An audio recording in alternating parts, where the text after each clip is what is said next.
Hello students, मैं Pawan Kumar Chandrawal, lecturer electrical engineering. आज आपको जो अपना इंस्ट्रूमेंट ट्रांसफार्मर है, तो इंस्ट्रूमेंट ट्रांसफार्मर किस काम आता है, साथ ही साथ उस इंस्ट्रूमेंट ट्रांसफार्मर से अपन कौन कौन सी टर्म्स अपन यूज करते हैं, उनके बारे में आज अपन सेशन में देखेंगे। तो आज का अपना टॉपिक रहेगा terms related to instrument transformer. ठीक है, तो इसके साथ साथ ही अपन ये भी देखेंगे कि इंस्ट्रूमेंट ट्रांसफार्मर क्या होते हैं और क्यों इनको यूज में लिया जाता है। ठीक है, तो सबसे पहले अपन बात कर लेते हैं कि इंस्ट्रूमेंट ट्रांसफार्मर होता क्या है। तो जनरली अपन देखें कि जितना भी अपना पावर सिस्टम है, अगर अपन लार्ज स्केल पे बात करें तो जनरली जो भी पावर सिस्टम्स होता है, जैसे अपना ट्रांसमिशन सिस्टम हो गया, जनरेशन सिस्टम है। ठीक है, तो ये दोनों सिस्टम में क्या होता है, जो आपका वोल्टेज है लेवल होता है वो क्या होता है, वेरी हाई होता है, बहुत ज़्यादा वोल्टेज लेवल होता है। ठीक है, तो उस वोल्टेज लेवल को मेजर करने के लिए या मापने के लिए अगर अपन नॉर्मली एक आइडिया लगाएं, तो जो अपन मेजरिंग इंस्ट्रूमेंट, जिस इंस्ट्रूमेंट के थ्रू अपन उसका वोल्टेज मेजरमेंट या करंट मेजरमेंट करेंगे, तो वो जो उस मेजरमेंट के लिए जो इक्विपमेंट चाहिए होगा वो अपन को बहुत ज़्यादा चाहिए होगा। साथ ही साथ इतने बड़े, मतलब इतने जो हाई वोल्टेज को हैंडल करना या उसको बियर करना, उसके अकॉर्डिंग किसी मेजरिंग इंस्ट्रूमेंट को डिज़ाइन करना बहुत ही क्या होता है, टिपिकल्ट होता है, डिफ़िकल्ट होता है, कठिन होता है। ठीक है, तो इसीलिए अपन क्या करते हैं, एक बेसिकली इसके लिए कि जो भी आपका वोल्टेज लेवल है या करंट लेवल है, उसको अपन क्या कर लेते हैं, रिड्यूस कर लेते हैं अप टू एक मॉडरेट लेवल तक। ठीक है, जिस उस लेवल पे अपन उस वोल्टेज लेवल को रिड्यूस करके फिर अपन उसका मेजरमेंट उसके अकॉर्डिंग कर सकते हैं। ठीक है, तो इंस्ट्रूमेंट ट्रांसफार्मर में यही होता है कि अपन जो भी अपना सिस्टम का वोल्टेज है या करंट है, उसको एक मॉडरेट लेवल तक अपन क्या कर लेते हैं, स्टेप डाउन कर लेते हैं, रिड्यूस कर लेते हैं। फिर उस जो आपका स्टेप डाउन वोल्टेज है उसको फिर अपन उसके अकॉर्डिंग मेजर कर लेते हैं।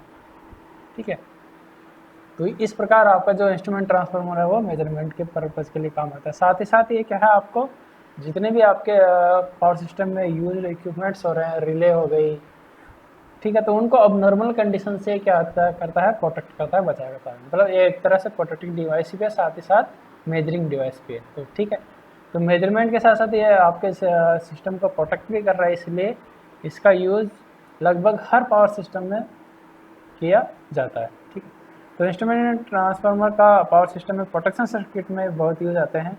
ये पावर सिस्टम में काम आने वाले विभिन्न इक्विपमेंट्स को ओवर करंट, अंडर वोल्टेज या अर्थ फॉल्ट की स्थिति में प्रोटेक्ट करने के साथ साथ जो आपके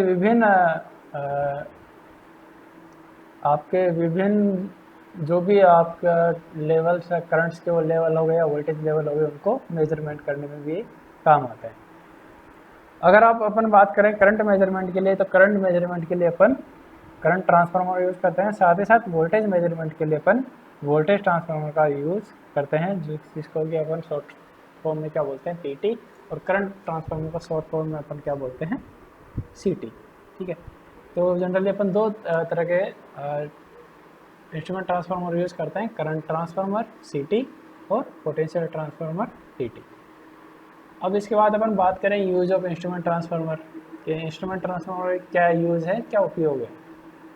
ठीक है, तो अगर अपन कमर्शियल मीटरिंग की बात करें, तब अपन अगर नॉर्मल अपन कंडीशन में विदाउट अपन इंस्ट्रूमेंट ट्रांसफार्मर बात करें, तो जो आप देखते हैं कि पावर सिस्टम में जो आपका करंट लेवल या वोल्टेज लेवल क्या होता है, बहुत ज़्यादा होता है। इसलिए उस लेवल के अकॉर्डिंग किसी भी मेजरिंग इंस्ट्रूमेंट को या मीटरिंग के लिए जो इंस्ट्रूमेंट अपन यूज़ कर रहे हैं उसको डिज़ाइन करना क्या रहता है, टिपिकल रहता है। साथ ही साथ इतने हाई वोल्टेज या हाई करंट को हैंडल करना भी क्या रहता है, थोड़ा रिस्की रहता है। इसलिए फिर जो आपके इंस्ट्रूमेंट होना चाहिए वो क्या होना चाहिए, मॉडरेट साइड का होना चाहिए, ताकि वो अपन क्या हो, पोर्टेबल भी हो, साथ साथ इकोनॉमिकल भी वो अपन को रहे, इकोनॉमिकल रहे। ठीक है, तो इसके लिए अपन देखें तो कमर्शियल मीटरिंग में करंट, वोल्टेज, पावर तथा एनर्जी मेजरमेंट के लिए उपयोग में आने वाले इंस्ट्रूमेंट या मीटर्स मॉडरेट साइज के होने चाहिए। पावर सिस्टम में करंट तथा वोल्टेज की वैल्यू बहुत ज़्यादा होती है, इसलिए इन करंट्स तथा वोल्टेज डाउन को स्टेप डाउन करके मॉडरेट साइज के इंस्ट्रूमेंट से मेजरमेंट कर सकते हैं। ठीक है, तो उस स्टेप डाउन करने के लिए ही अपन फिर क्या यूज़ करते हैं, इंस्ट्रूमेंट ट्रांसफार्मर यूज़ करते हैं। तो वोल्टेज तथा करंट्स को स्टेप डाउन करने के लिए इंस्ट्रूमेंट ट्रांसफार्मर का यूज़ अपन करते हैं।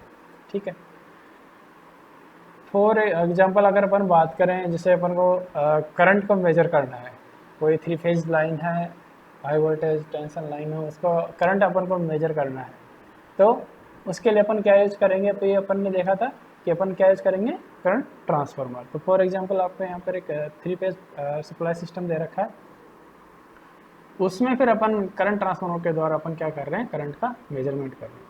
फॉर एग्जांपल अपन ने जो तीनों फेज है आर वाई बी, तो बी फेज में अपन ने क्या लगाया है, करंट ट्रांसफार्मर कनेक्ट किया है, ठीक है। तो सी टी क्या हो गया आपका, यहाँ पर करंट ट्रांसफार्मर हो गया। तो सी टी की सेकेंडरी में फिर अपन ने क्या लगाया है, एक अमीटर लगाया है 0 से 5 एम्पियर अमीटर। तो सी टी क्या करेगा, आपका जो आपका करंट है उसको स्टेप डाउन करके एक आपके 0 से 5 एम्पियर की रेंज में उसको क्या कर देगा, स्टेप डाउन कर देगा, ठीक है। तो इस प्रकार अपन क्या कर सकते हैं, जो भी आपका हाई वोल्टेज हाई करंट जो आपका सिस्टम है उसका करंट मेजरमेंट अपन यहाँ पर कर सकते हैं। इसी प्रकार अगर अपन वोल्टेज मेजरमेंट की बात करें कि कोई भी आपका 3 फेज सिस्टम है, उसमें अगर अपन वोल्टेज अगर अपन उसका नापना है तो उसका वोल्टेज अपन किस प्रकार मेजर करेंगे, तो उसके लिए अपन क्या यूज़ करते हैं, पोटेंशियल ट्रांसफार्मर, जिसको अपन पीटी भी कहते हैं, ठीक है। तो यहाँ पर अगर अपन ने देखा तो आपके जो बी फेज में अपन ने एक पोटेंशियल ट्रांसफार्मर कनेक्ट किया है, ठीक है। तो आपका करंट ट्रांसफार्मर सीरीज में कनेक्ट होता है, पोटेंशियल ट्रांसफार्मर आपका पैरेलल में कनेक्ट होता है। तो अपन ने जो पोटेंशियल ट्रांसफार्मर उसको पैरेलल में कनेक्ट किया है, तो आपका जो भी वोल्टेज लेवल है इसको क्या करेगा, स्टेप डाउन करके एक मेजरेबल लिमिट में उसको क्या कर देगा, कन्वर्ट कर देगा। इसीलिए अपन ने 0 से 110 वोल्टेज का एक वोल्टमीटर यहाँ पर क्या किया है, यूज़ किया। तो इस प्रकार इस वोल्टमीटर से फिर अपन इस सिस्टम का क्या कर सकते हैं, वोल्टेज मेजर कर सकते हैं, ठीक है। इसी प्रकार अगर अपन बात करें कि अपन को पावर मेजर करना है, ठीक है, तो पावर मेजरमेंट कर भी अपन सी टी और पी टी की सहायता से किसी भी सर्किट का पावर मेजर यहाँ पर कर सकते हैं। फॉर एग्जांपल अगर 11 के का सिस्टम आपको यहाँ पर दे रखा है, ठीक है, तो ये आपका 11 के का सिस्टम है। इसके अगर मान लीजिए कोई भी एक लोड कनेक्टेड है, तो लोड के सीरीज में अपन ने क्या कनेक्ट कर दिया, सीटी कनेक्ट कर दिया। तो सीटी क्या करेगा, इस करंट को एक पर्टिकुलर लिमिट में कन्वर्ट कर देगा।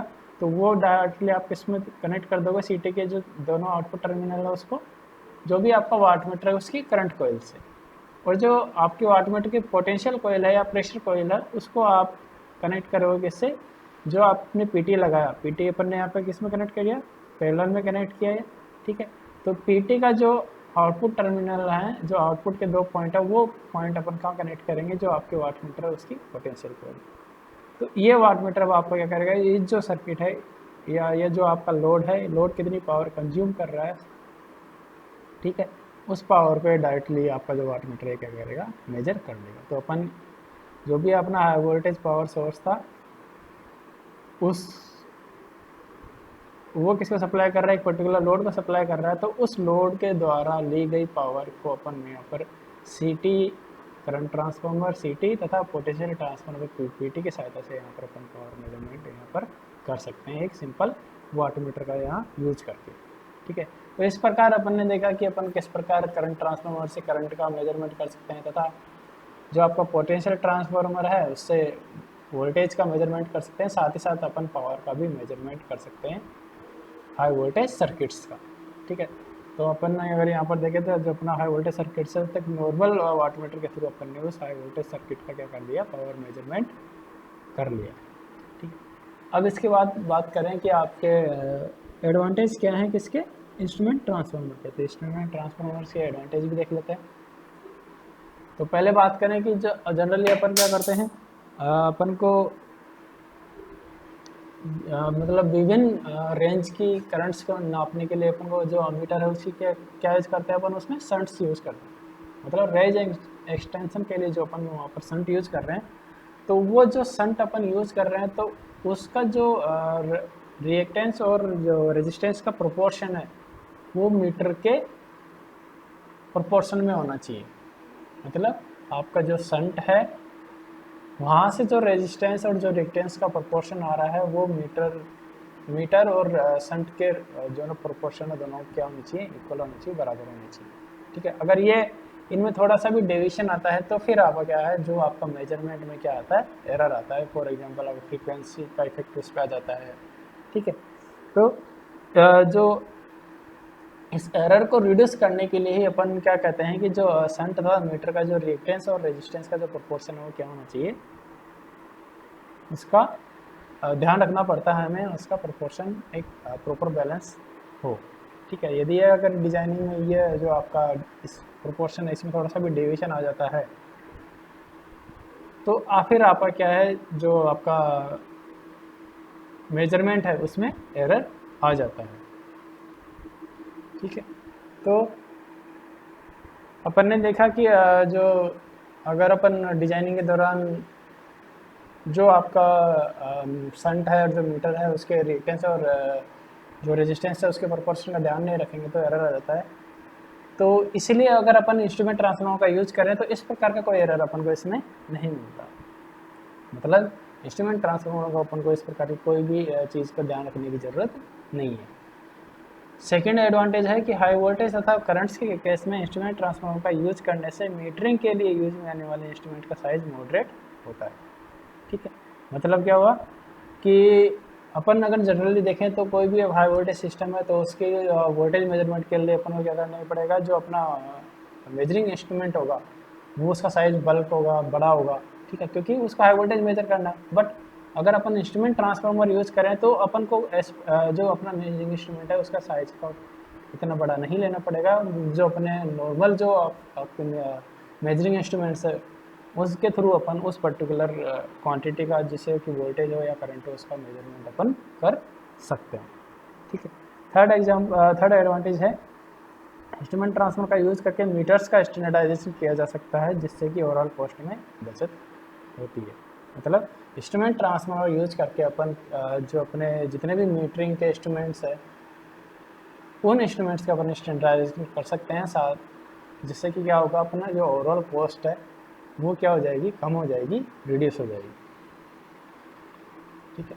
इसके बाद सिंगल रेंज इंस्ट्रूमेंट से वोल्टेज तथा करंट की लार्ज रेंज को अपन क्या कर सकते हैं, कवर कर सकते हैं। मतलब इंस्ट्रूमेंट ट्रांसफार्मर अगर अपन यूज़ कर रहे हैं तो एक सिंगल रेंज के इंस्ट्रूमेंट से क्या कर सकते हैं अपन, जो आपकी करंट की बहुत बड़ी रेंज है उसको अपन यहाँ पर कवर कर सकते हैं।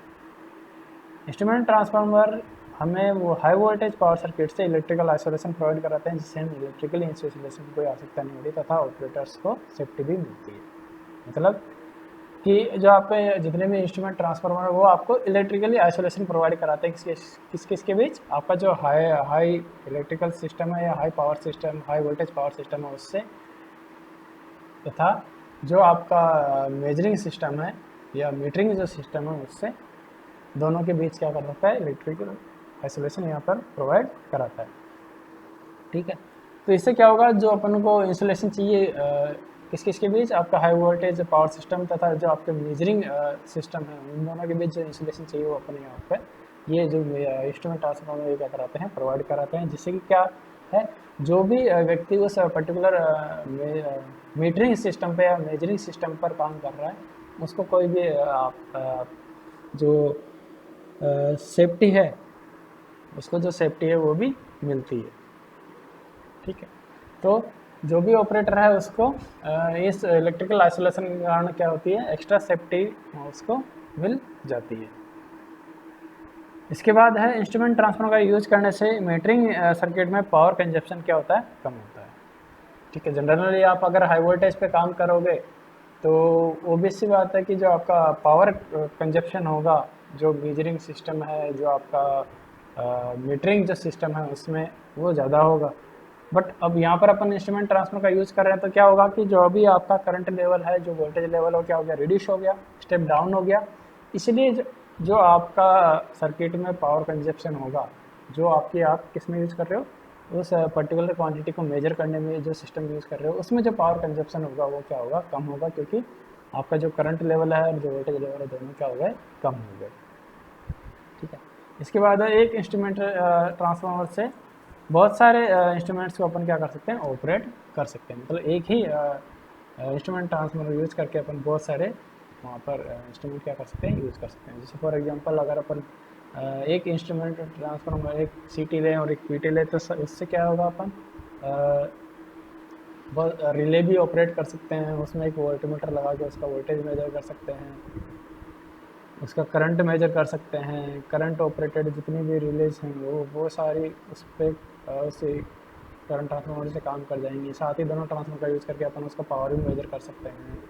ठीक है, तो इस प्रकार अपन बहुत सारे इंस्ट्रूमेंट एक ही इंस्ट्रूमेंट ट्रांसफार्मर का यूज़ करके अपन ऑपरेट कर सकते हैं। ठीक है, तो ये थे अपने इंस्ट्रूमेंट ट्रांसफार्मर के क्या क्या एडवांटेज होते हैं। ठीक है, अब अपन बात करें कि जो आपके इंस्ट्रूमेंट ट्रांसफार्मर है उसमें कौन कौन सी टर्म्स अपन यूज करते हैं तथा उनकी परिभाषा क्या है, डेफिनेशन क्या है। तो सबसे पहले अपन देखें बात करें तो ट्रांसफार्मर रेशियो। तो ट्रांसफॉर्मेशन रेशियो क्या होता है कि जो अभी आपका प्राइमरी फेजर है, चाहे वो आपका करंट ट्रांसफार्मर हो या पोटेंशियल ट्रांसफार्मर हो, दोनों के प्राइमरी फेजर तथा सेकेंडरी फेजर का अनुपात ही आपको क्या कहलाता है यहाँ पर, ट्रांसफॉर्मेशन रेशियो। फॉर एग्जांपल अगर बात करें अपन ट्रांसफार्मर रेशियो, इसको अपन डिनोट करते हैं कैपिटल आर से, इक्वल टू प्राइमरी फेज का mode divided by secondary phase का मोड। मोड का मीनिंग है कि आपको यहाँ पर साइन आप यहाँ पर कंसिडर नहीं करेंगे। ठीक है, तो अगर सीटी की बात करें तो यहाँ पर जो ट्रांसफॉर्मेशन रेशियो का होगा कि आपका जो भी प्राइमरी वाइंडिंग का करंट है वो डिवाइडेड बाय सेकेंडरी वाइंडिंग का करंट। इसी प्रकार अगर पीटी की बात करें तो primary winding voltage divided by secondary winding voltage. ठीक है, तो पीटी के लिए क्या हो गया कि आपका प्राइमरी वाइंडिंग वोल्टेज को अपन अगर डिवाइड कर दें किसी सेकेंडरी वाइंडिंग वोल्टेज से, तो पीटी के लिए अपन को क्या मिल जाएगा, ट्रांसफॉर्मर रेशियो कैपिटल आर अपने हमें मिल जाएगा। इसके बाद जो सेकेंड टर्म अपन बात करें तो वो अपनी है नॉमिनल रेशियो। तो नॉमिनल रेशियो क्या है, जो भी आपका रेटेड प्राइमरी करंट है या voltage divided by rated secondary current या वोल्टेज, दोनों का अनुपात ही आपको क्या कहलाएगा, नॉमिनल रेशियो कहलाएगा, जिसको अपन कैपिटल के एन से डिनोट करते हैं। तो अगर अपन सिटी के लिए देखें तो सिटी के लिए नॉमिनल रेशियो क्या हो जाएगा, nominal ratio equal to rated primary winding current divided by rated secondary winding current. इसी प्रकार अगर अपन पोटेंशियल ट्रांसफार्मर पीटी के लिए बात करें, नॉमिनल रेशियो क्या होगा, rated primary voltage primary winding voltage divided by rated secondary winding voltage. ठीक है, तो ये था अपना नॉमिनल रेशियो। इसके बाद अगर अपन थर्ड बात करें टर्न रेशियो, तो टर्न रेशियो क्या होगा कि सेकेंडरी या प्राइमरी वाइंडिंग के टर्न्स की संख्या डिवाइडेड बाय प्राइमरी या सेकेंडरी वाइंडिंग्स के टर्न्स की संख्या। मतलब जो भी आप अगर अपन सिटी के लिए बात करें तो जो प्राइमरी वाइंडिंग के टर्न्स की संख्या को सेकेंडरी वाइंडिंग के टर्न्स की संख्या से भाग देते हैं या डिवाइड कर दें तो अपने क्या मिल जाएगा, टर्न्स रेशियो मिल जाएगा।